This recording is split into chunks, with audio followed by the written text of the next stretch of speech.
അന്താരാഷ്ട്ര മയക്കുമരുന്ന് സംഘത്തിൻ്റെ പ്രധാനപ്പെട്ട 2 കണ്ണികളെ ഇന്ന് പോലീസ് പിടിച്ചിട്ടുണ്ട്. അതിൽ പന്തളം പോലീസ് സ്റ്റേഷൻ റിപ്പോർട്ട് ചെയ്ത ക്രൈം 472/2026 കേസുമായി ബന്ധപ്പെട്ട് ഒരു നൈജീരിയൻ പൗരൻ സാമുവൽ ക്ലിഫ്സൺ ഓക്ഫോർ എന്ന ആളിനെയും പത്തനംതിട്ട ജില്ലയിലെ പെരുന്നാട് പോലീസ് സ്റ്റേഷൻ ക്രൈം 147/26 കേസുമായി ബന്ധപ്പെട്ട് എൽസീന സന്താൻ സൂസ എന്ന വിദേശ വനിതയെയും അന്വേഷണ സംഘത്തിന് ഡൽഹിയിൽ നിന്നും ബാംഗ്ലൂരിൽ നിന്നും അറസ്റ്റ് ചെയ്യാൻ കഴിഞ്ഞിട്ടുണ്ട്.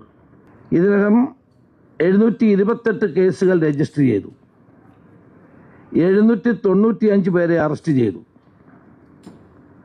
ഈ കേസുകളിലായി രാജ്യാന്തര വിപണിയിൽ ലക്ഷക്കണക്കിന് രൂപ വിലമതിക്കുന്ന മാരക മയക്കുമരുന്നായ MDMA 625 ഗ്രാം MDMA പിടികൂടി.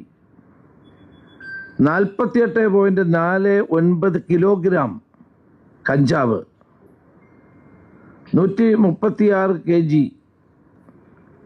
0.136 kg ഹാഷിഷ് ഓയിലും 480 കഞ്ചാവ് ബീഡിയും പോലീസ് ഇതിനകം പിടിച്ചെടുക്കുകയുണ്ടായി. മൊത്തം 60 ലക്ഷം രൂപയുടെ മയക്കുമരുന്നുകളാണ് കഴിഞ്ഞ 3-ാം തീയതി മുതൽ പോലീസ് കണ്ടെടുത്തിട്ടുള്ളത്.